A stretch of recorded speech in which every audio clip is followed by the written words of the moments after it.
அனைவருக்கும் வணக்கம்.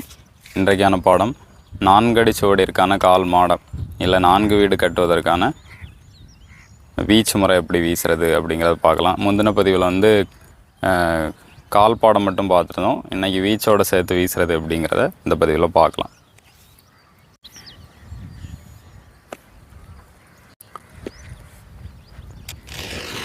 ஒரு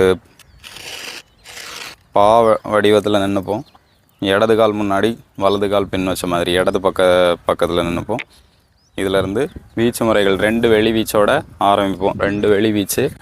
ஒரு வெளி வீச்சு போடுறப்போ முன்னாடி இருக்க கால் எடுத்து பின் பக்கமாக இறக்கணும். ஒரு வெளி வீச்சு. அடுத்த வெளி வீச்சோட உள் வீச்சு ஆரம்பிக்கிறப்போ கால் முன்னாடி இந்த பக்கம் வெளி வீச்சு, அடுத்த வெளி வீச்சு, ஒரு உள் வீச்சு. மறுபடியும் பண்ணுறேன். 2 வெளி வீச்சு. ஒரு வெளி வீச்சு வீசுகிறப்போ உடம்பை நல்லா திருப்பி ஒரு தசை ஃபுல்லாக திரும்பி வீசுகிற மாதிரி வீசணும். கால் நல்லா மடித்து வீசணும்.